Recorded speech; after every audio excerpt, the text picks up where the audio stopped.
Hello, everyone. We'll give it a little bit longer for everyone to jump in, and then we'll get started. Thanks for joining us.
We'll give it 1 or 2 more minutes, and then we'll jump right in.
Okay, I think we can go ahead and get started. All right. Good afternoon, everybody. I know there's still maybe a few people joining, but we'll go ahead and get things kicked off. We're excited to have your time this afternoon and appreciate your attendance in the webinar. We're going to do brief introductions and then we'll dive into the agenda. Just as a quick overview, we're going to briefly touch upon an animal per diem rate overview at a high level, the approach and data and various pieces of the calculation, the time and motion study for anyone who has completed one or a per diem rate calculation knows that this is a very important piece of the puzzle. So we'll walk through that. We will touch upon benchmarking, take a look at operations within your facility and some key takeaways from there, and then really future planning considerations as you leave this webinar with this information.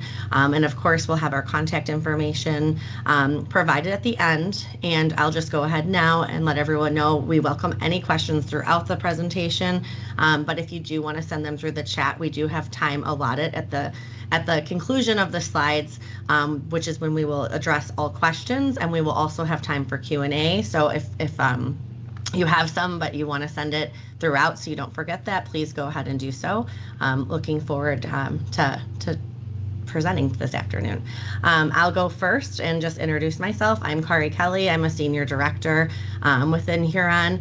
I've been here almost 20 years, and I have done all things costing related. So I've worked a lot with indirect cost, or F&A, rate calculations, negotiations, all pieces of that puzzle, as well as a lot of per diem rate calculations, other service center recharge rate calculations, and also some fringe benefit work.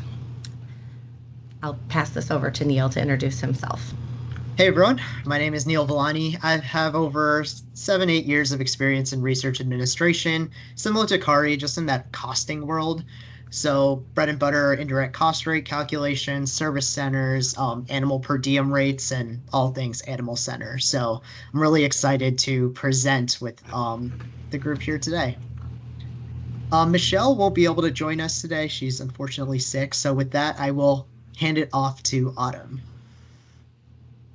Thanks, Neil.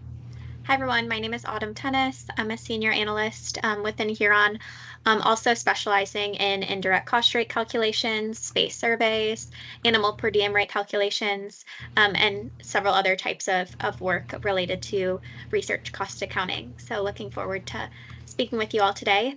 I know Kari already mentioned this, but if anyone does have any questions or comments, feel free to use either the chat or Q&A feature, and we'll make sure to address those at the end. Okay, well, thanks, Autumn. So we'll dive right into a brief overview on the per diem rate, and to just kind of get a feel for the audience this afternoon, we have a quick polling question here. When was the last time you calculated or recalculated your institution's per diem rates? If we want to just take a quick moment to answer the question. Was it in the last year, 1 to 3 years ago, 3+, not sure, or not to your knowledge at all?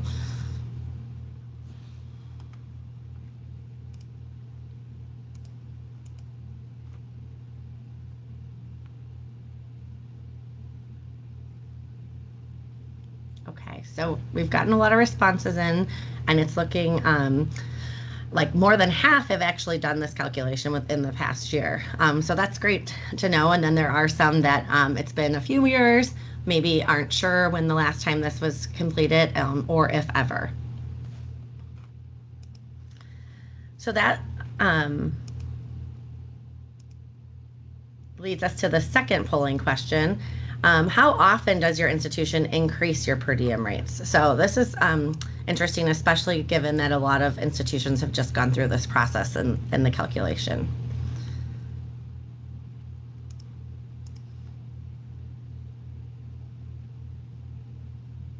And so it looks like the majority of the responses, the rates are being increased on an annual basis, some biannual and some rarely. And these are all, I want to say, instances we've seen with institutions, but I know with the rising costs, as we'll talk through today, it seems like the majority are increasing these on an annual basis. And one more polling question. If your institution does increase your per diem rates regularly, as we just saw, most are, what is that average percent increase? Are you increasing them 3%, 5%, 10%? Maybe it varies by the individual species, or it's even a greater than 10% increase.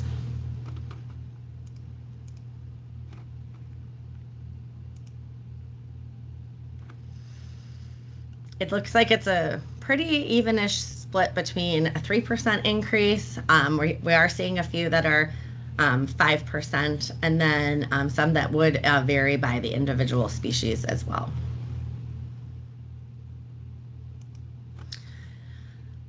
So So given these responses, I'll try and go through these fairly quickly because I do think that most people are aware of what an animal per diem rate is. It is the cost to care for an animal or a cage of animals for a single day.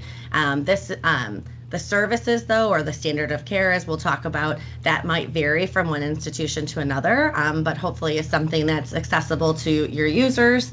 And the per diems may include additional services. You may have additional recharge rates or rates for services that are not included in your per diem rates. And as most are aware, these costs should be analyzed and what we would recommend on an annual basis to ensure that these are full cost rates, that the goal of that per diem rate is to break even and that you are adjusting those rates as necessary. There are some governing regulations.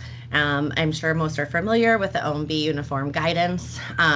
There's also the NIH cost analysis rate setting manual, which is something that we have, we created a model, and some institutions may have their own that really follows that guidance. Because it does get into detail, and which we'll talk about here on, how to approach the per diem rate calculation, the cost centers, and some of the metrics that you can use. And then you have to ensure, your institutional policies. Do you guys have a institutional service center committee? Are you submitting those rates outside of your unit for approval, and are you adhering by the institutional policies that are in place when you look at the increases and the rate calculation. So these are these can vary. Again, these activity codes, these are a big piece. So when you're going to approach the calculation, you're really going to understand your direct cost centers and your support cost centers. So examples of some of these direct would be your animal health care, so your vet medical care provided for the treatment or prevention of disease, your animal husbandry, which is a really large kind of umbrella that encompasses a lot of different things, but really it's that daily care and maintenance of animals. That's going to be your food, your bedding, the cleaning of the cages, and maintaining that suitable environment. The cage wash, which is the sterilizing of the animal cages, and enrichment depending upon the various species, and any facility, now moving to the support cost centers, that's where we're going to dive into facility maintenance. So any preventative maintenance or renovation, alterations, repairs of equipment or the facilities themselves. That general administration, which is a big piece of the puzzle, especially when you're doing trainings and you're in the admin of your facility. You have IACUC and compliance. You have training that is non-IACUC, and sometimes you'll run into transportation. That depends on how many facilities you have across your institution's campus. Sometimes we see one building, sometimes we see 6 or 7, and is your staff spending a good portion of their time moving animals from one area to the other, or transporting in between. So all things, basically you want to break down the activities and make sure that you're covering all those activities that are taking place within your facility on a daily basis. And then the second piece would be thinking about how you would actually allocate those. I know personally, when we've worked with institutions, we have seen that we might start with a lot more activity codes, and then as time goes on, minimize those, because as you kind of think through those various activities, if you're going to use a very similar metric, and we'll talk about some of those, such as your census or space, to actually allocate those costs. If you're not really deviating from one, it might not make sense to create more activity codes and just kind of minimize those while you set up your model or approach your calculation. So various rate components. The expenses, you're going to have your salaries and wages, which, as everyone knows, is one of the larger expense buckets, typically making up over 60% of your total expenses. You're going to take those non-salary expenses. You're going to make sure that you're removing any unallowable costs per the guidance. So those things would be any pass-through, any technical services that you are billing for in addition to your per diem. You want to make sure that those salaries or any supplies that are being direct billed are actually getting removed, so you are not double recovering those same costs. And capital equipment, really understanding how that's been working with your indirect cost or your F&A proposal to ensure if that equipment depreciation is flowing through that proposal, you also want to make sure you're removing that and not building that into those rates, which essentially gets you to those total, what we'd say, allowable salaries and non-salary expenses. So these operating expenses, as we said, things such as feed and bedding and uniforms, those are going to be assigned with various allocation statistics. And same thing with those activity codes. So really what you're going to do is you're going to start with your operating expenses, and then you're going to put them into those activity codes. And as I said, that list can be, 5 or 6, or it could be 10 or 15. It just depends on your institution. But every cost needs to go into one of those activity code buckets. And then the goal would be to then allocate those dollars that are sitting in those various activity codes to the individual species, which then gets divided by your census to create the per diem rate. And so I think this is a really important piece. It seems like a lot of who's here with us this afternoon has gone through the calculation process, but I know when we've partnered with institutions where they hadn't done this calculation in maybe 10 plus years, really understanding, what's the data that you're going to need to produce this rate calculation, looking at your organizational data, just understanding that structure and, the various positions within your facility. Again, that's going to go hand in hand when you develop those activity codes. You're going to want to have a list of just almost like an overall org chart if available, and understand the groups within your facility and what those people are doing on a day-to-day basis. In some institutions, we may see that an individual just does cage washing, but we might see at a different institution that cage washer wears another hat and is also doing other things. So really just understanding how you would break down and kind of group those activities, and then how your staff correlates with that. The financial data, one of the key pieces, typically we're going to use a full fiscal year financial data to determine those allowable expenses to flow through that calculation. And just given the time frame, lots of times you're looking at the previous fiscal year, because depending on where you are or the timeline, and we'll talk through that, you're going to want to have the most recent data, but you want to have a full fiscal year of expenditure detail.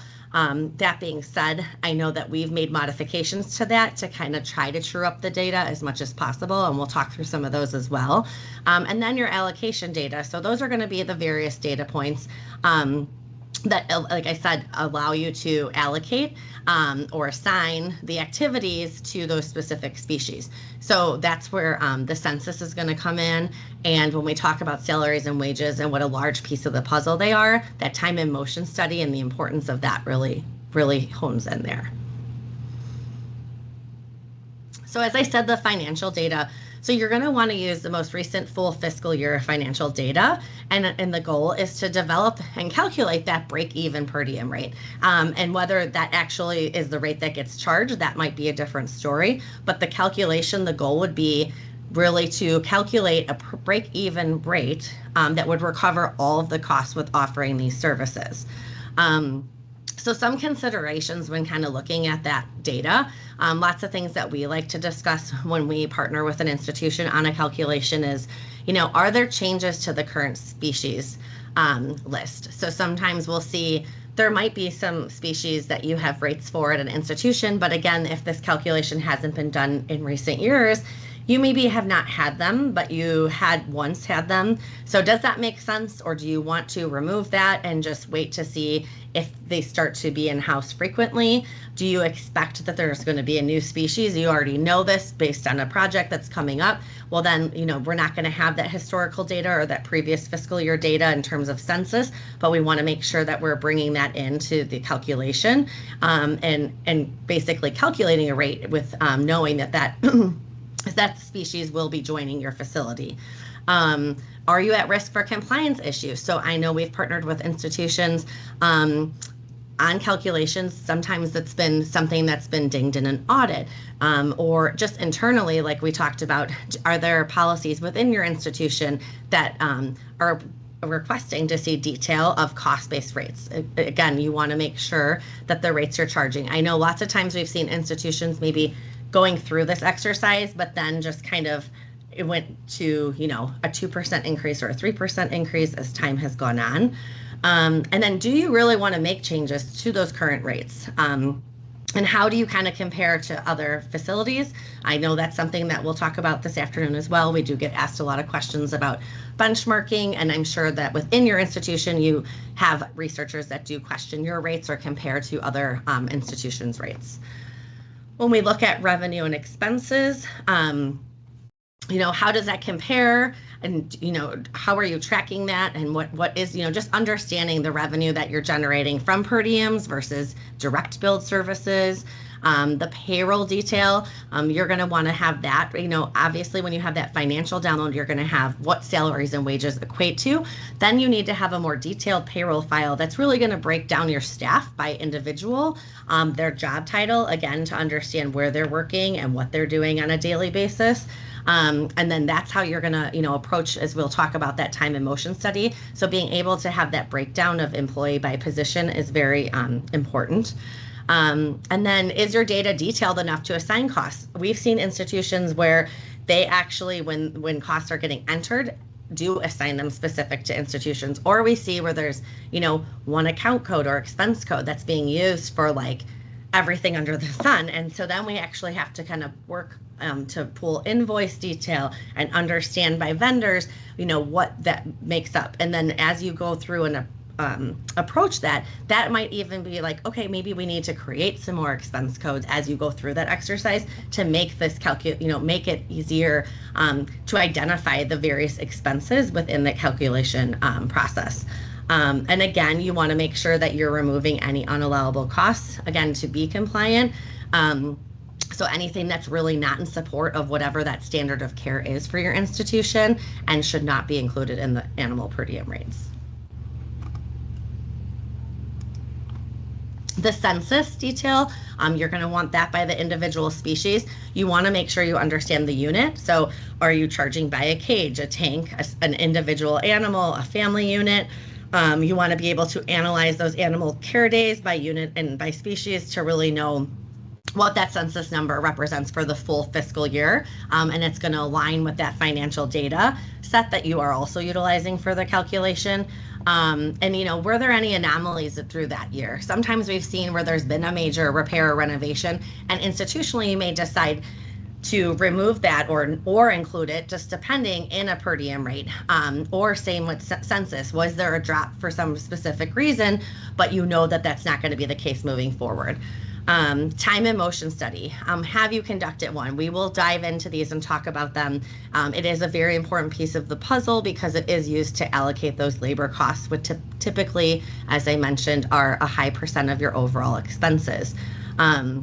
This time and motion study is really going to allow you to assign the salaries of the individuals within your facility down to those individual species. And then square footage of the facility, really understanding your space, how your space is being used, also the costs related to your space. Are those going through or being recovered through your facilities and administrative or F&A proposal?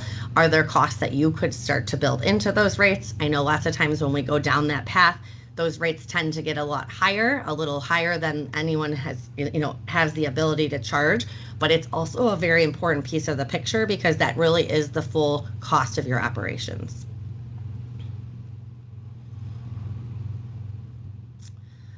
Organizational data. So again, just making sure you understand any policies or procedures related to all the activities that take place within your facility and at that institutional level as well. The org structure or an org chart, really understanding, again, kind of the chain of command and the different teams. Lots of times with a time and motion and in different parts of the calculation, you will work with supervisors to understand and make sure that the calculated rates or the data that we're presenting makes sense. So just really understanding where everybody kind of falls in and works within your institution. And other things would just be any other user guides or operation forms. If you guys had a previous model, are you building a new model? Are you partnering with us to build a model? Just understanding, again, the definition of your services also and what's your direct billing to ensure that compliance and that you're not double recovering. And also to make sure that you are also focusing on those rates and calculating and increasing those as well to ensure the cost recovery aspect. Don't leave anything on the table, right? So here's a brief example timeline and process. We thought this would be helpful to share. This might be not the same time frame, especially, this can deviate, but if you were kind of starting in, the end of summerish months, you're going to be, doing that diagnostic review would be our, first step, or yourself within your institution. Again, you're using that previous fiscal year data. So you're going to pretty much get things started right after that fiscal year ends. And then the calculation itself can take, we've done them in 2 or 3 months. They can take 6 months. Really, when you're planning, you want to ensure that you kind of think about what else is happening, because this calculation is obviously something getting added to whoever's tasked with this, in addition to their normal day-to-day responsibilities. And if you are conducting a time and motion study, that's going to, encompass your full staff, right? So you're going to have them tracking their time for, a 2, 3, 4 week period. When does that make sense to do that? And sometimes we've seen where we're trying to turn this around quickly, we do 2 weeks and they're back to back. And at other times we've done them where if we're starting and have a lot more time, we might do 1 week and then 3 months later have another week. But just making sure that you kind of lay out and understand, do you have ALAC visits? What's on the horizon? And then the calculation, that's a big piece of the puzzle. So you can get started and work on that, and you can be doing that while the time and motion study is being conducted. But that being such an important piece of the puzzle, as we'll talk about, that can be a big time consuming of just the staff completing it, and then analyzing and summarizing that data to make sure that it's accurate and makes sense. The data is only going to be as good as what's collected.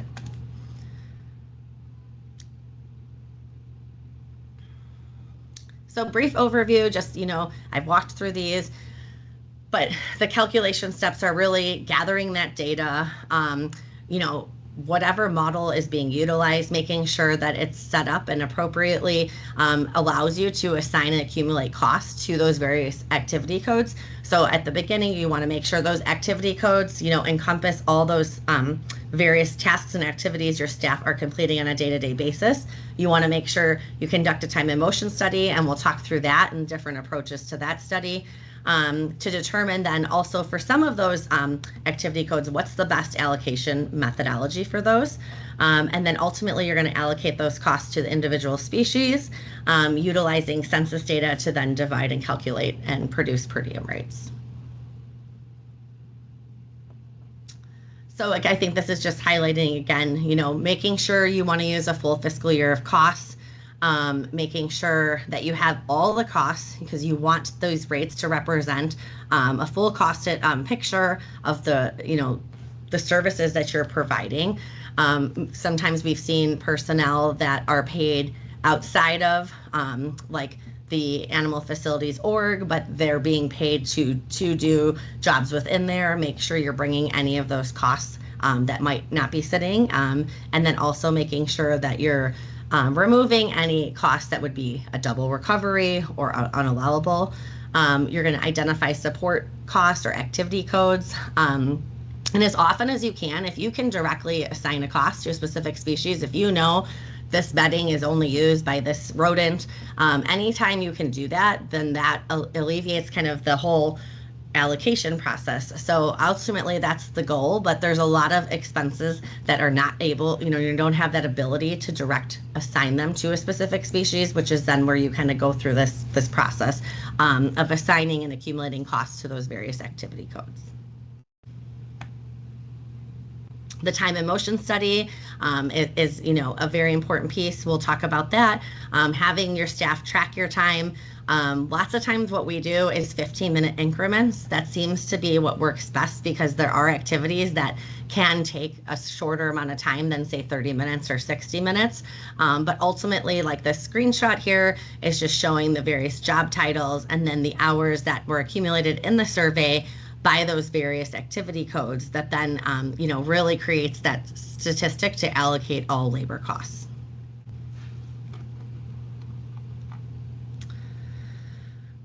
Making sure that your allocation approach works. So as we said, there's different methodologies for that. The salaries and expenses are, fringe benefits and salaries are going to be allocated using that time and motion study, the results from that study. If you can direct allocate any expenses, that's always a favorable approach. And then if not, lots of times animal care days or census becomes the default methodology. And then ultimately your goal is to allocate all those costs down to those individual species.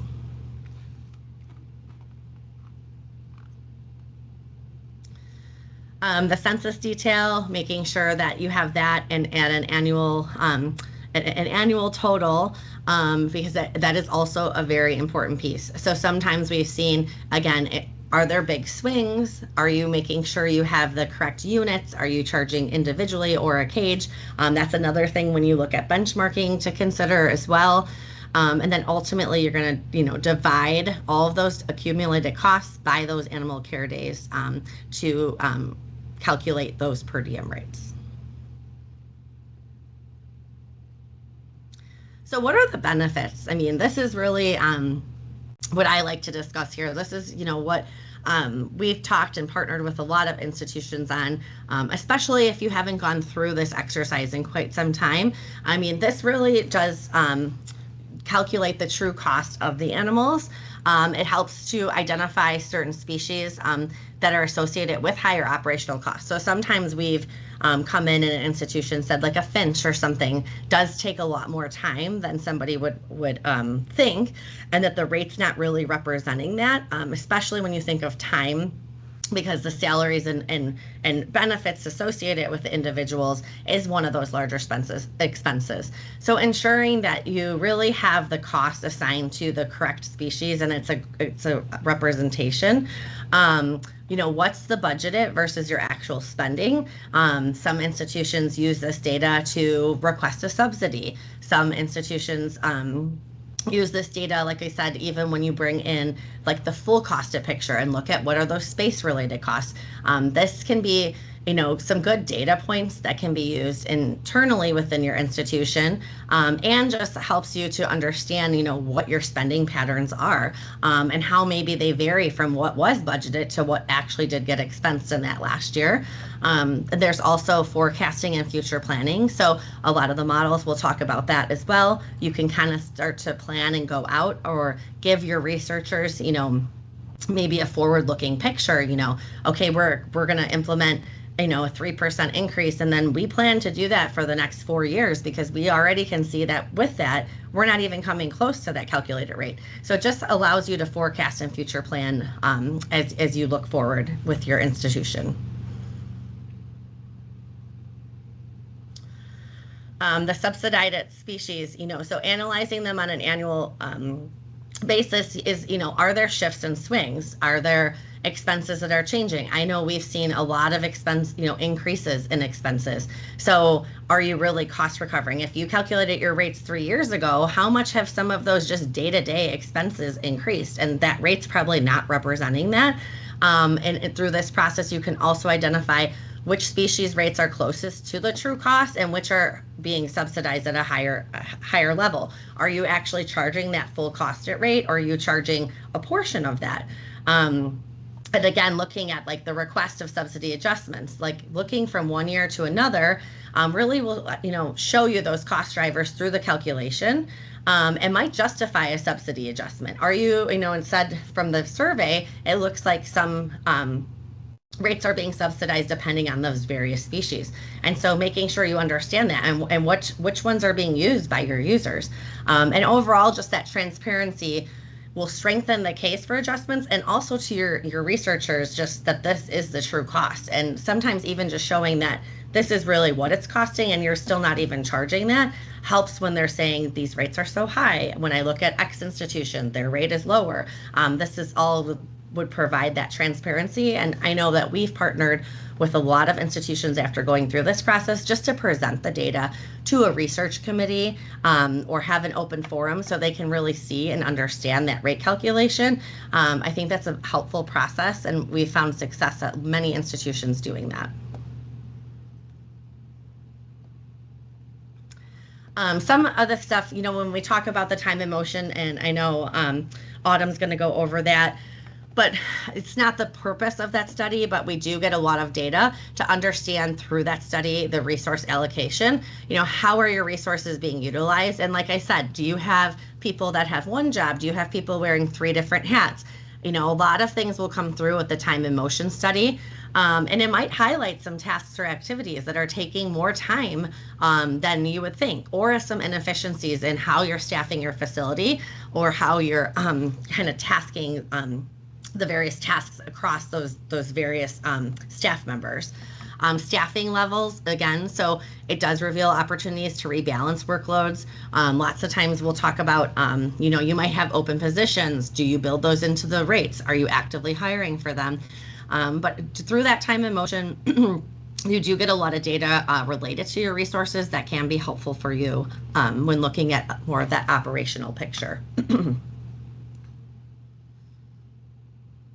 So I'll leave this section with just some key points.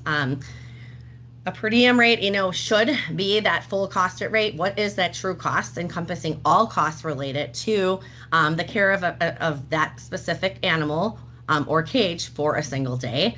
You want to make sure whatever methodology or model you're using to do this calculation, that it is, following the guidelines in the CARS manual and uniform guidance, and then in the compliance order of not, double recovering. So if you're charging a technical rate for something and the supplies are being direct billed, ensuring you're removing those costs from your per diem rate and not double recovering. Implementing the per diem rate increases based on those actual costs. Really, as I just mentioned, having a solid communication plan. Do your users know where they can find the rates? Do they understand? Do they know why they're going up? And just even sharing sometimes some high level points of the calculation, or like I said, maybe that true cost at rate that's not being subsidized, especially if you're not even charging that rate, to show that, or even like a snapshot over time. Maybe your institution didn't raise rates for 5, 6, 7 years, and now they are, and like kind of the history of those rates to show that all costs are increasing, but have those been increasing at the same rate as the costs that are being utilized to provide those services. So there are a lot of benefits to per diem rate calculation, in addition to actually calculating those per diem rates. As I said, related to resource allocation, subsidy, and just overall operations and understanding the costs there. So I'm going to pass this over to Autumn, who's going to come on and talk more about the time and motion study. Thanks, Kari. So to start this section off, we wanted to do another poll question and ask, when was the last time your institution conducted a time and motion study?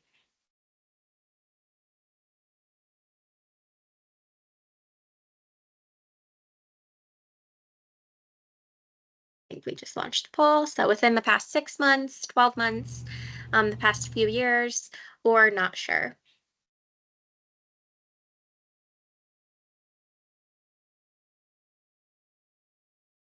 Okay, and it looks like the results are kind of all across the board.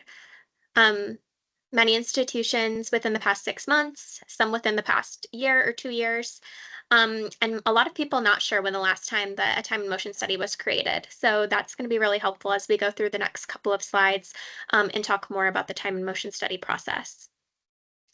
So as a refresher for those who have conducted a time and motion study recently, or for those who haven't, these next couple of slides are just a high-level overview of some of the key concepts of a time and motion study. So during a time and motion study, the ask is that animal facility personnel track their labor effort by activity code, by species, and if applicable for some of those larger facilities, also by location, in order to capture the labor statistic portion of the per diem rate calculation. A time and motion study typically lasts anywhere from 2 to 4 weeks, and the ask is that animal facility personnel track their time in 15-minute increments every day within that study time frame. And the reason why a time and motion study is so important, and we call it out in its own section, is because the labor statistic is really the largest statistic typically of the per diem rate calculation. Salaries typically equate to anywhere from 60 to 80% of an animal research facility's total operating expenditures. So if you have a really solid time and motion study, you're already a large portion of the way through your per diem rate calculation. These are some additional key concepts of the time and motion study. So, who is involved? We always recommend that the time and motion study include all personnel within the facility. This includes your administrators, your veterinarians, and while it can be time intensive to include everyone at the facility, making sure that you have 100% participation, it really is critical for accurately capturing that labor statistic portion of the per diem rate calculation. In regards to capturing accurate data, deciding when to conduct your time and motion study is also really important for capturing accurate results, ensuring that that 2 to 4 week study time frame that you choose is reflective of a quote unquote normal operating week. Obviously, in an animal facility, um, not one week is similar to the other. Roles and responsibilities can fluctuate regularly. However, you may want to avoid times when, for instance, people are out of office around holidays. You may not want it to overlap with your ALAC visit or any sort of IACOOK trainings that are happening that aren't within those quote unquote normal activities. Now, we also recognize that there's some activities that may happen within your time and motion study timeframe that you can't really prepare for. So, for instance, say there's a colony outbreak within your time and motion study that may skew your results in one way or another. So that's why it's important to also have that review and refinement process following your time and motion study to make sure that you're really looking at these results and making sure that they're reflective of what you anticipated your results to be. And then finally, it's important to finalize the methodology for how you want to conduct your time and motion study. We'll talk about this piece a little bit more on the next couple of slides, but we've used a couple of different approaches with institutions that we've worked with. We've used an online web form to conduct a time and motion study. We've used paper forms. So really deciding what's going to work best at your facility is important to have all of that prepared prior to actually starting your time and motion study. This slide is just a simplified example of how costs are going to get allocated through the time and motion study data that's received. So say an animal facility personnel makes $30,000 a year in salaries and benefits. We first want to allocate that $30,000 to cost centers. So say that they indicated in their time and motion study that they spend 90% of their time doing cage wash, 10% of their time doing general admin. We'll allocate 90% of their salary to that cage wash cost center. And then from there, we'll allocate those costs to the individual species groups. So say out of that individual's cage wash time, they spent 40% of their time with mice. We'll take 40% of the costs within that cage wash cost center and allocate them directly to mice. So through just this individual alone, we have $10,800 going into that mice per diem rate. For general admin time, typically any sort of indirect cost center that Kari touched on earlier, it might be difficult to attribute that time to individual species. This might be your IACOOK and compliance time, your training time, general admin. What you can do is allocate that time to what we say all species. And then at a later point in the per diem rate calculation, you can then allocate any of those costs to all species by your animal care days.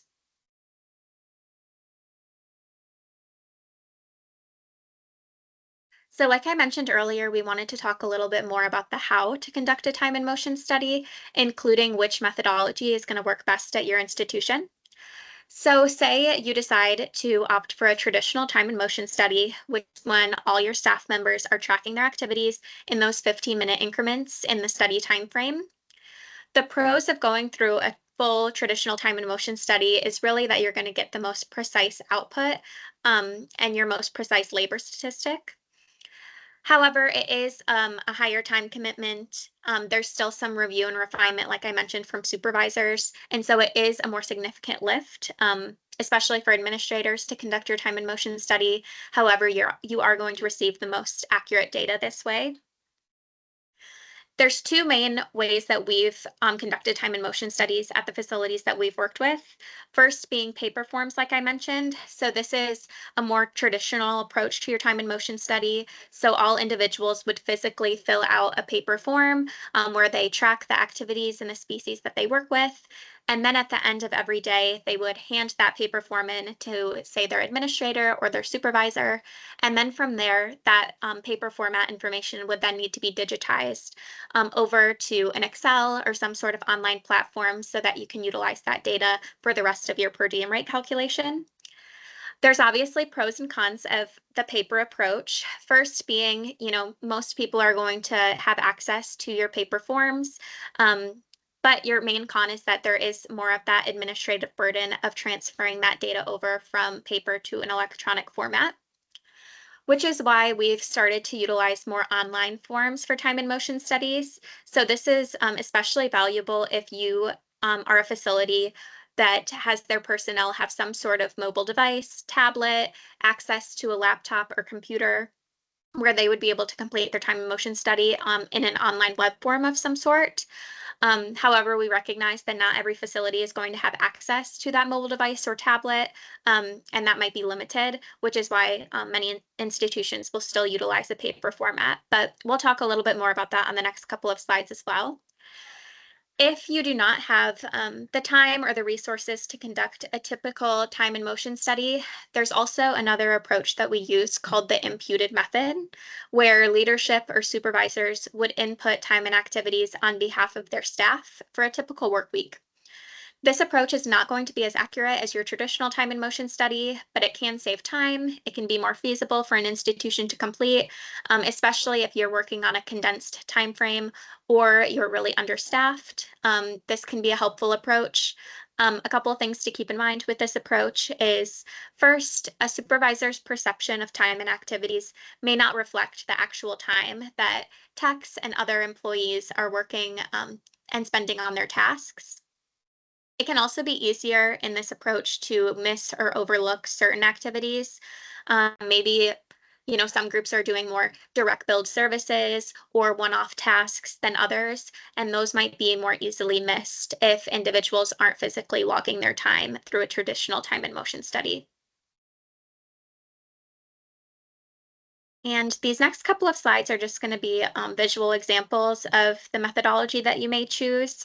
So first, being a paper format. So you can see here the individuals would receive a paper form, record their activity, record their species.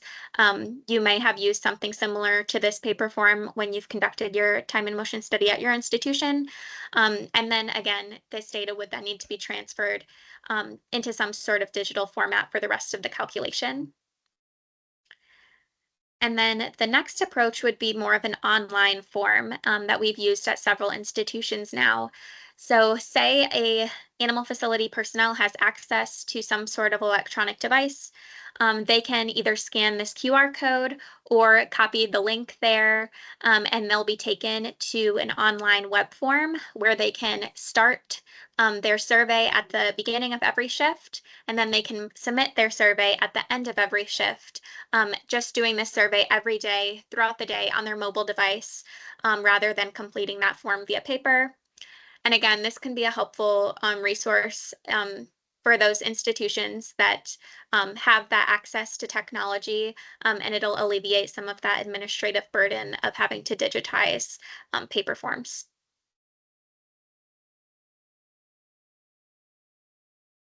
So as we mentioned, we wanted to call out the time and motion study specifically because it really is the most valuable tool for capturing the labor statistic portion of a per diem rate calculation. However, you may find that there's other benefits of this study that your facility may benefit from. First being effort by activity. So really understanding how long it's taking your staff to do each task. For example, how much transportation time it is taking to go from one facility to another. If you're looking for how long it's taking very specific activities to complete, you can call that out specifically in your time and motion study and ask your personnel to track that. To make sure that you are understanding this data and you can use that data to improve efficiencies of staff at various different points throughout the year. Second is effort by species. So understanding which species are more time intensive than others, if there should be more FTEs in certain areas than others, this data can be helpful for. And then finally, informed decision making. Understanding labor effort as a whole can provide insights into your overall operation. So this data can be leveraged at other decision making time periods throughout the year. So with that, we are going to jump right into our benchmarking piece. So as most of you should have received a survey when you registered for this webinar, we'll talk a little bit more in the next couple of slides, but we are opening that survey up until the end of June. So if you are interested in receiving additional survey results following this meeting, if you do participate in the survey by the end of June, we can provide you with the benchmarking results that are more robust from the survey after this call wraps up. So we wanted to start this section by talking about some of the benefits of benchmarking. So first, benchmarking can promote growth. So it really encourages institutions to look inward, become open to new methods, ideas, and practices to improve their overall performance. It can shift internal thinking and provide a baseline for how other institutions are doing certain things and seeing where you stack up against your peers and aspirants. Secondly, it supports strategic resource allocation. So some of the questions in our benchmarking survey were related to FTEs and salary data.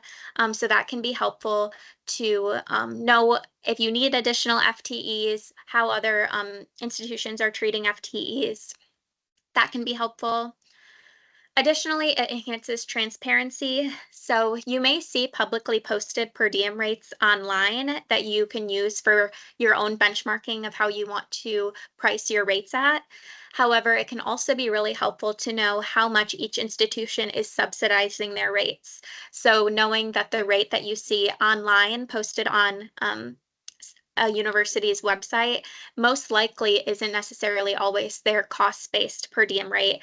That rate could be subsidized by their institution. And so it's important to know some of those subsidy pieces of how much one institution is able to subsidize versus another. And then finally, it can inform budgeting and forecasting. Using benchmarking data can provide insights for future rate adjustments and also financial planning.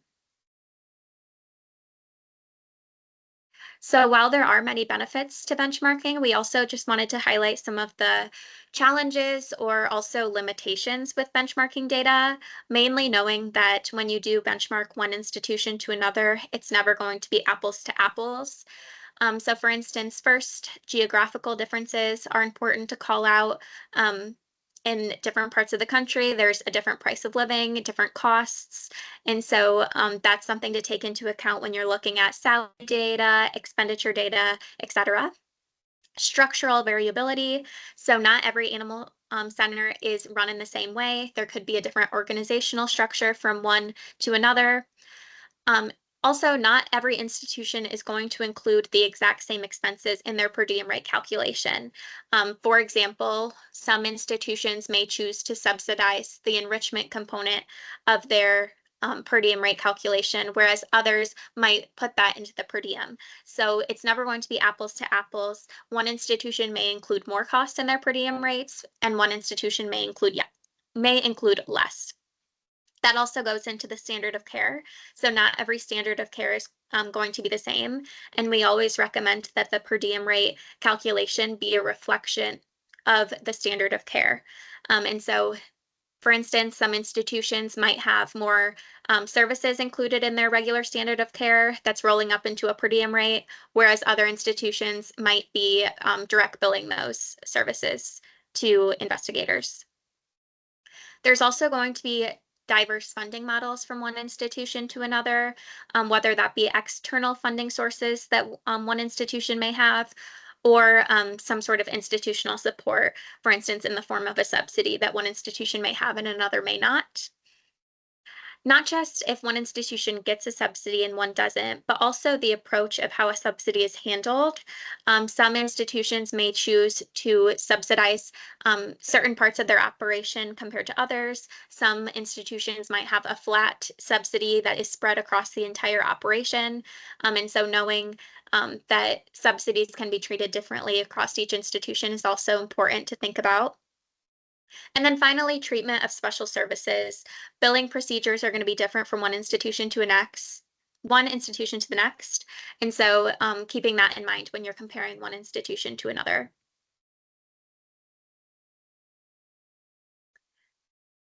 And so I already alluded to this at the beginning, but I'm sure some of you looked at the benchmarking survey that we sent prior to this call. Some of the commonly requested data points that were captured in that benchmarking survey include the FTE data by job code, if you have temporary or contracted workers, if so, how many, the specific rates that are being charged at your institution, as well as the unit type. So if you're charging, hamsters by cage versus by individual animal. Some institutions may charge certain species by run. And so that's something to keep in mind. And then also the costs and activities included in the rates. So those are some of the different points that you may have seen in the benchmarking survey. We did want to let everybody know that we did receive a small subset of responses that we're working through and analyzing. However, we did want to keep this benchmarking survey open through the rest of the month because we recognize that some of this data can be more difficult to get. I know some people may have registered at a later point and didn't have time to collect these points of data. So if you are interested in receiving the benchmarking survey results, please get us your survey by the end of June, and we'll work to get those summarized analyses to you. And if we do get many more results than we have now, we can always do a follow-up conversation and send that out to survey respondents so that we can regroup and really dive deeper into some of those survey results. So with that, I am going to pass it back over to Kari to discuss a little bit more about the operational piece of the per diem rate calculation. Okay, thank you, Autumn. So we're going to kick off this section with a brief polling question. Is there a review process in place when setting per diem rates at your facility?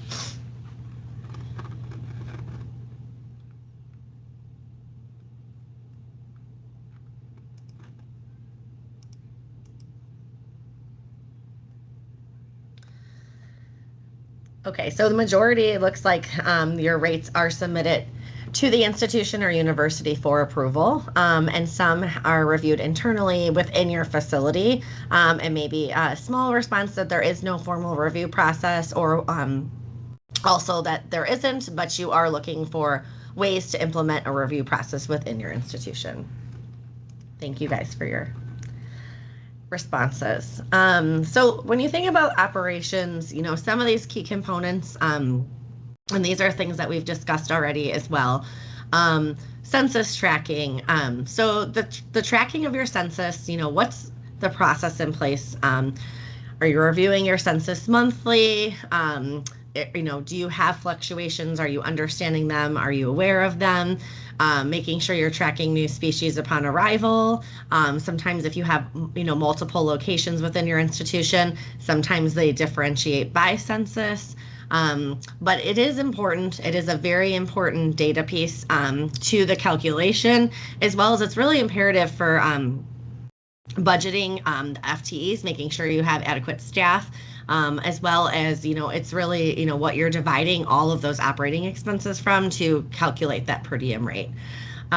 Revenue tracking. So this is something when we partner with institutions, are you tracking revenue by the various services that you are billing out? So do you know what percent is coming through for per diems versus non-per diems, any of your technical service offerings that you are individually tracking those revenue streams is very informative and really can assist you with any budgetary decisions, or are you seeing them in one lump bucket? Same thing with expenses. Like I said, if you have the option within your financial system to track any expenses to individual species. Do it right when, right off the bat. Can you add notes? Is there, a field that you're not using? Is there a way that you can do that? Sometimes we'll see institutions are tracking like their feed and bedding even in a spreadsheet outside of their system because they know certain vendors, are going to be used only by, A, B, and C species. So again, tracking those expenses to the individual species really does enable you to directly assign those costs when you go through this calculation process. Another area is that standard of care. What is provided in those per diem rates, and what are you billing in addition to? Maintaining that standard of care is updated. Sometimes we'll see an institution had one 20 plus years ago. Has that changed? Is it accessible to your users so they can truly understand, what services they are paying for? And does it outline the costs and services included in the per diem rates, and as well as what you're billing for in addition? Again, this is going to be a key driver to that transparency of the rates and what goes into them for your users.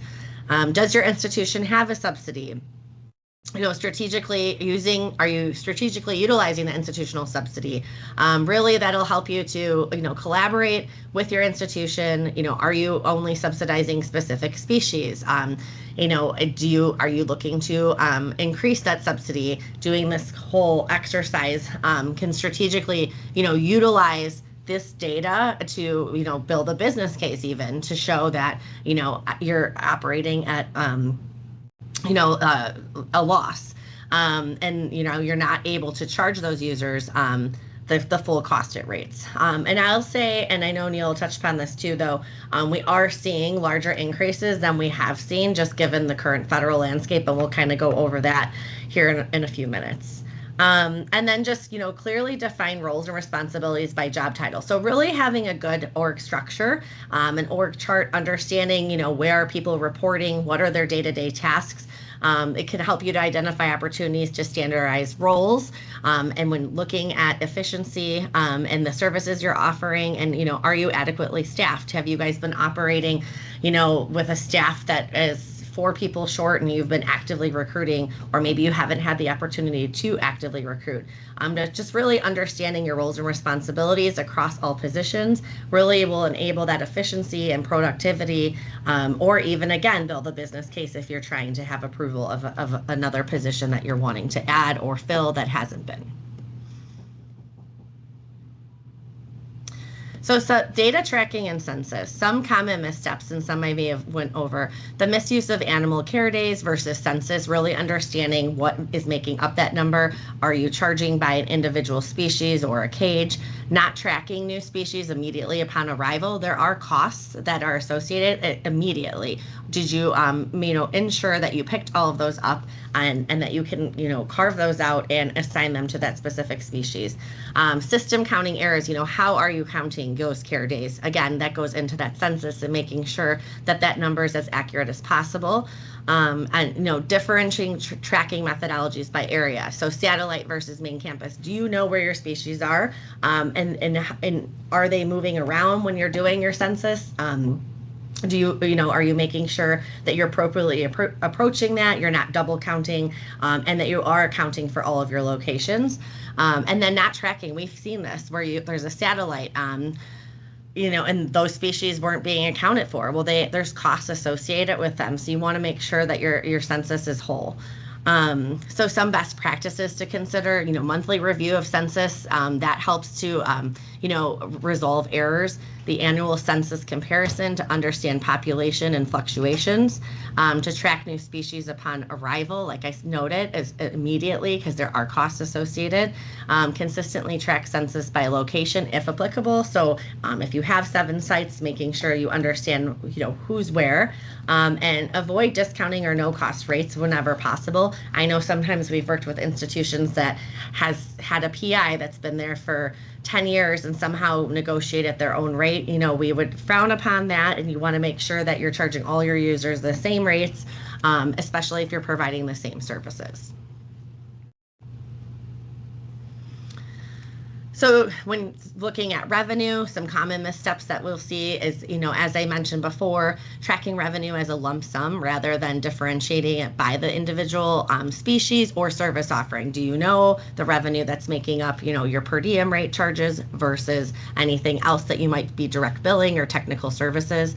And not to differentiate per diem revenue, not differentiating it from the non-per diem revenue. So some best practices here is to really track that per diem revenue by the individual species. So where is the revenue being generated, which species is producing that, and also location. If you have various locations, do you know that breakdown? And then tracking non-per diem revenue by service offering. So like surgery versus pathology, understanding again, what are the drivers, where's the revenue being generated? And then also tracking animal sales by species and user type.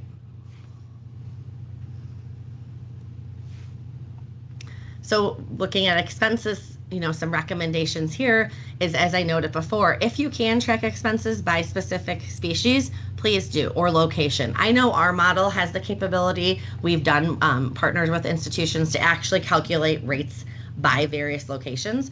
I haven't seen that actually be implemented and charged because then maybe all users would want to go to a certain location, but just understanding, because some of those individual locations could have different space related costs too. So I know the model that we'll do sometimes with institutions allows us to kind of see what would that rate be, by location, even though you're probably just going to end up charging the one, but just to really understand where the costs are.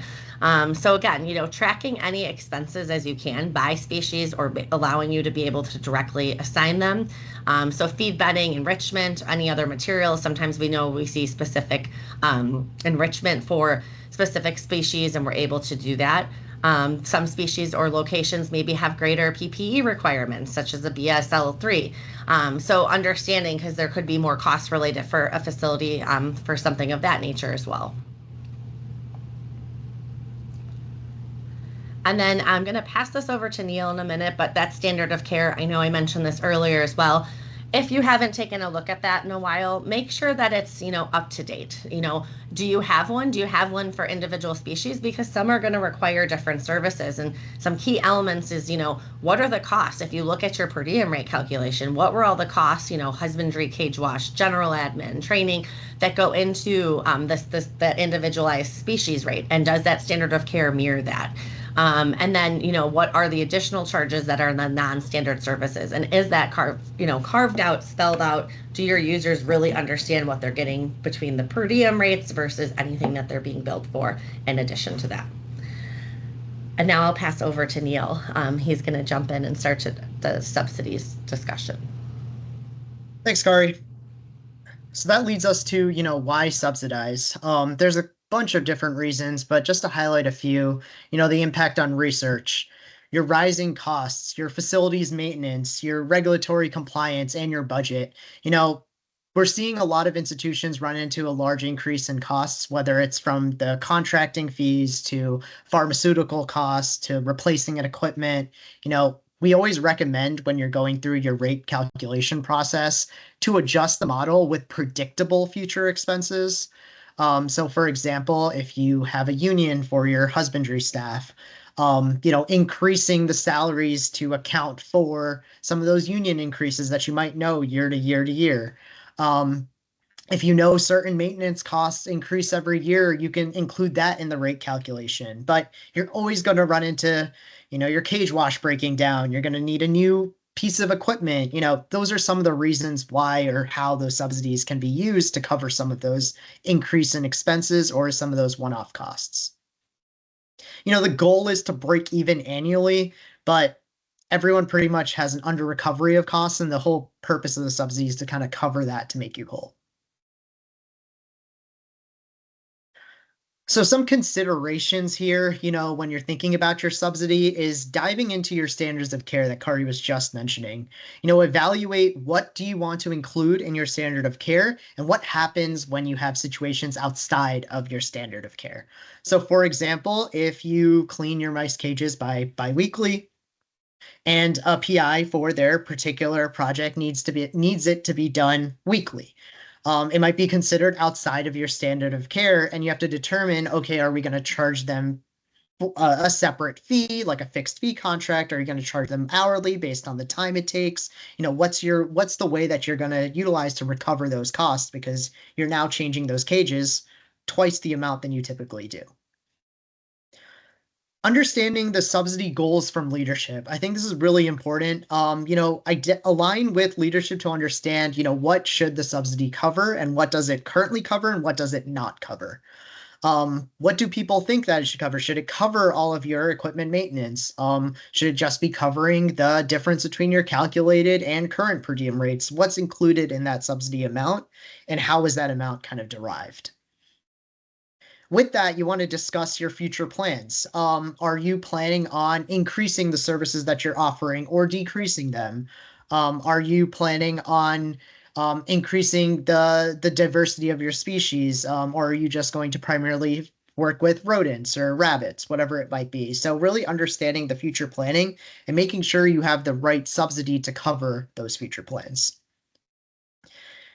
And finally, you calculate these cost-based rates to really understand, where are your rising expenses and what are they impacting? Are they impacting a very specific species, or are they impacting everything in total? So you kind of want to consider all of these things when you're determining how you're going to utilize your subsidy and that subsidy amount. The other question that you could always ask yourself is, how efficient is your operation? The first one is location, right? So if you have multiple buildings, multiple campuses, do people spend a lot of time traveling between those facilities? If you have a satellite location, how long does it take for someone to go from your main campus to your satellite campus? How many people are involved in that? What are the costs related to that? What does that schedule look? It's really answering a lot of those questions. Can you centralize some of your processes? The biggest one that we always see is ordering. Feed, for example, there might be multiple people in your facility who can order feed. The question to ask is, are they all doing it the same way?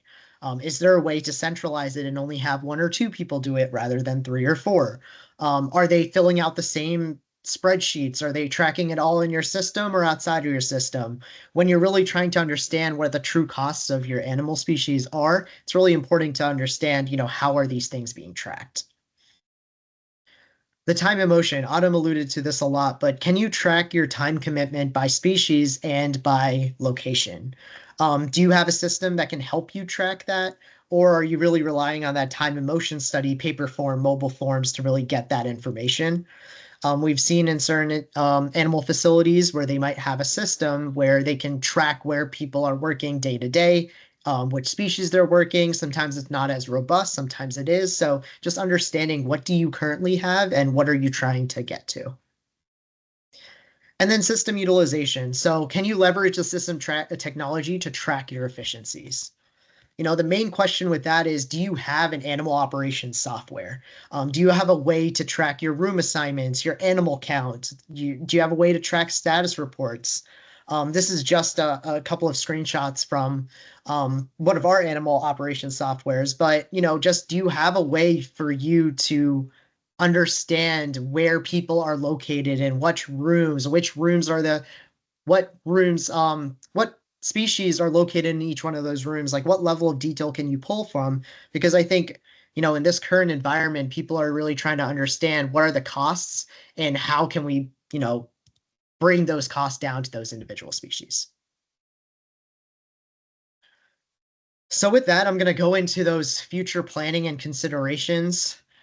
I'm going to start with two more poll questions. So the first one, which I think is very interesting, is, rate the following rate setting factors in terms of importance at your institution. So what do you value at your institution? Is it the cost recovery, charging the calculated cost-based rates? Is it the PI satisfaction of the per diem rates? Is it understanding the percentage increases for the prior years? Is it the deficit amounts? Is it aligning per diem rates with peer institutions?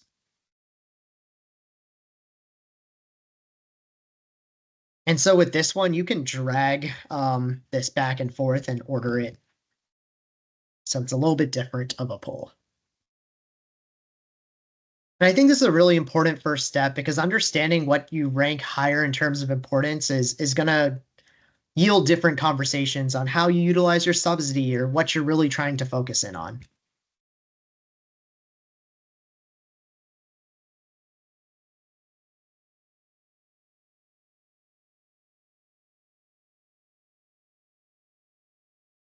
And I see there's a lot of different answers here. It kind of is just varying. So I'm going to leave this one open. And then once we end the poll, you'll kind of see how other people have ranked this.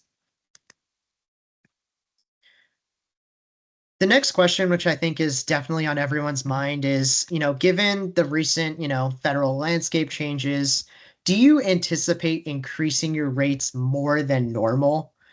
So I think a lot of people selected increasing it around 3%. But are you planning on increasing it even more than that due to the current landscape?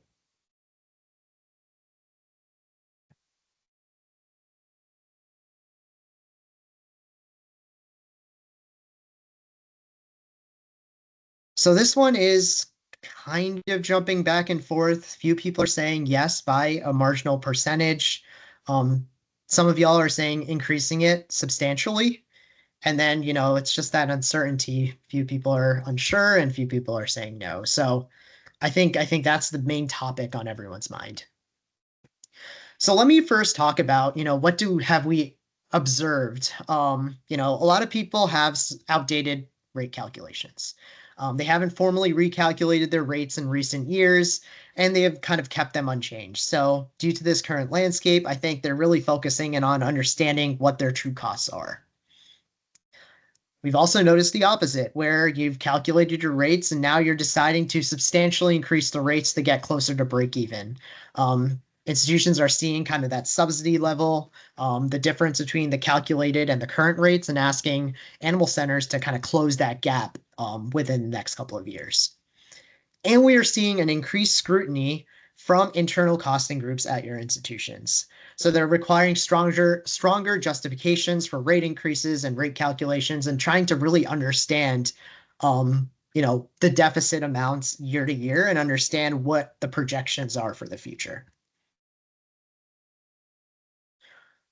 So I think Kari touched upon a lot of these, but I'll cover them really quickly. Some of the benefits of going through that per diem rate calculation annually. And the main takeaway is it provides a defensible basis for your rates. When you're just charging rates without a calculation in the back, it's really hard to justify increasing them or decreasing them. It increases your transparency and helps with the compliance factor, which has proven to be a bigger issue now than what it was previously. It helps justify your cost recovery and justifies the amount that you should be recovering, calculating that true cost of animal care.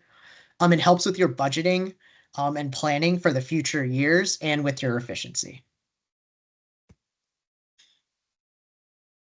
So when should you do a calculation and how? How to mention this in the time and motion study section, but really considering when you'll have a high participation and have accurate results. So if you have an ALAC visit coming up, or you have some sort of outbreak or something like that, that might not be the best time to do a full rate calculation or time and motion study. You might want to consider doing it at another point where you think you're going to get more accurate results. Otherwise, you're just going to have to go back and make a lot of changes. You're going to want to consider when your FNA base year is as well. Determining if you want to change what goes into your rates. For example, if you want to burden them with depreciation, it's working with your costing group to understand, is depreciation already being recovered through a different means? Am I able to include it in the per diem rate calculation now? So it's really working with a couple of different groups throughout the institution to understand when can I make these larger scale changes. In terms of how, you want to make sure that you're tracking the right data. And let's say, you don't have feed down to the individual species, then, in your next calculation, working towards getting that level of information. The more accurately you can assign costs, the more confident you'll be about the rate calculation itself, and the more justifiable it'll be as well. And then in terms of the last part, training, you want to ensure that your staff is trained on the per diem elements. They understand what goes inside of the rate. So if they get questions from your users, they can easily say, this is what's included in the rate. This is what's not included in the rate. This is why we're charging you separately for this information or this procedure, but this is why we're including it in the rates for these other activities. This is like a quick checklist on some of the things to consider. Your timeline, your time and motion study, the data elements, the modeling piece. We've kind of talked about all of these throughout the presentation, but this is always a good checklist to go back to and understand, are you going to subsidize your rates? How are you going to subsidize your rates? Is it going to be only certain animal species? Are you not subsidizing any of the per diem rates, but you're going to subsidize a particular activity like enrichment or something like that? Going through this checklist is really important when you're first starting that calculation. So calculating rates annually provides you a more accurate pattern of your true costs. And where this comes into play is when you're looking to increase those rates in a more substantial or drastic way. Let's say, for example, you're calculating $1.20 for your mice standard every year, and you're currently charging under $1. So you might feel more confident increasing that rate if every year you've been calculating something very similar. On the other flip side, you might have a particular species where the census varies back and forth. Sometimes you have 200, sometimes you have 10. It just really depends on the PIs or the users and the projects that are currently taking place. So something that might be fluctuating, you might feel a little bit less confident with increasing that rate drastically because you might consider that it might go all the way back down in a later year. So really calculating your rates every year annually will just give you a little bit more information and allow you to make stronger decisions. So I mentioned some of those benefits being transparency. So if you calculate your per diem rates, you might also consider projecting them out for your future years so that your users can budget for them accordingly in their projects. So we recommend doing that for 3 years and increasing those amounts, those future rates in a certain interval. So for example, if you have a rate that's proven to be pretty steady, you might increase that 3 to 5% every year in terms of your future years to just account for rising costs, some of your inflation, some of those other things that you know are going to happen year to year. However, if you have a species where the current cost and the calculated cost vary, there's a really big gap between those two, then you might consider increasing those rates at a greater percentage, maybe 10% a year to get you closer to your calculated or break-even rate. So just some things to consider. But if you have that backup data for the annual calculations, then you'll feel a little bit more confident making those determinations.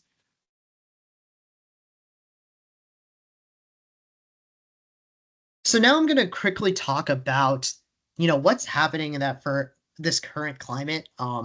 We're seeing a lot of different things come out, but I just wanted to focus on a few specific factors. The first thing that we're seeing is indirect costs being capped. So depending on your institution and how the subsidy is generated, some institutions, it's directly related to the indirect cost recovery that that institution gets, and that helps kind of fund that subsidy amount. So what we've seen is that 15% cap on indirect cost rates for institutions of higher ed. That's going to drastically reduce the recovery or the subsidy amount that animal facilities will be receiving. In addition to that, we're also seeing a decrease in direct costs. The current administration has really been focused in on terminating grants related to DEI, as well as other research endeavors such as, infectious diseases, Alzheimer's, and HIV, and those types of projects. So we're seeing a decrease in direct costs through that means as well. And that's yielding to a lot of additional scrutiny. So we're advising all institutions to prioritize compliance with all costing strategies in case of an audit. I think, the scrutiny is coming from all different angles, but, we're just really recommending to make sure that you're confident in what you're charging and the numbers that you have to back it up. What that's causing is couple of different things. So due to the decrease in federal dollars, we've seen a lot of institutions enact hiring freezes. And this creates a lot of uncertainty, especially at animal facilities, since you need the staff to really take care of the animals daily. That's really a non-negotiable, but it just limits the amount of people that you're able to hire. And the decrease of dollars is also leading to a decrease in some of your colonies and some of your census data. So some PIs have limited their colonies, limited some of their future census, which will impact your future recoveries. So if you keep all of your salaries the same, all of your other expenses the same, you're just going to increase your deficit. And that yields to an increase in your subsidy use. So the subsidy was already stretched thin. I think everyone can agree upon that. And now it needs to absorb all of these additional costs. So we're just kind of seeing all of these things impacting based on those federal changes. So what are some considerations you can take to for the future? Consider charging closer to your calculated rates. I know this is a lot easier said than done, but start having those conversations with your users, your faculty, and be as transparent as possible. To let them know kind of what is going into some of your true costs, what those true costs are, what goes into each one of those rates, what's included, what's not included. I think that's going to be the biggest piece to that, just letting the faculty know what those pain points are. It's a difficult conversation for both ends, but if the indirect cost rate mechanism changes, then you might want to consider loading your rates with depreciation, with the operations and maintenance, with the space costs, loading your rates with all these other facilities and indirect costs, so that you recover those other additional costs in addition to your per diem rates. The other piece is expanding your revenue. So expanding your external users. A lot of times your external users are charged a markup. So expanding your user base can help increase your revenue temporarily and improve your cost recovery. And then lastly, just making sure you're tracking and recovering all the costs that aren't included in your per diem rates.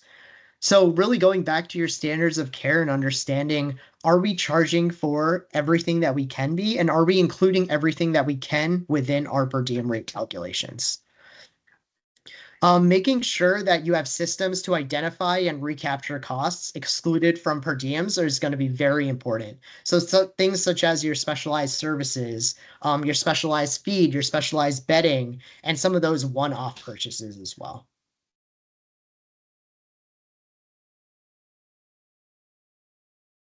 So with that, I think we're going to wrap up the presentation here. And if you have any real questions or anything that you want us to go back to or cover in more details, please let us know. But always feel free to reach out to our team for any more information. And as another reminder, you can still participate in our benchmarking survey. We're keeping that open until June 30th, but feel free to always reach out if you have any questions or concerns with that.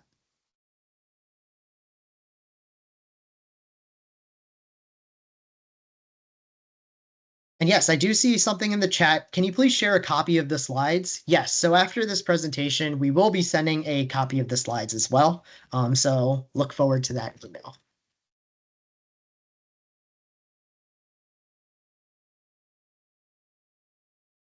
And I just wanted to reiterate what Neil said. We appreciate your guys' time and attendance.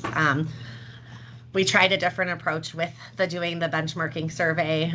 So if that is something that you do have the time, I think it could be beneficial to all of you guys to have that information shared. And we're here for any questions, or maybe if we get more responses for benchmarking, we'll even schedule a follow-up to kind of summarize and walk through that collectively for anyone that might be interested. But thank you guys for your time this afternoon.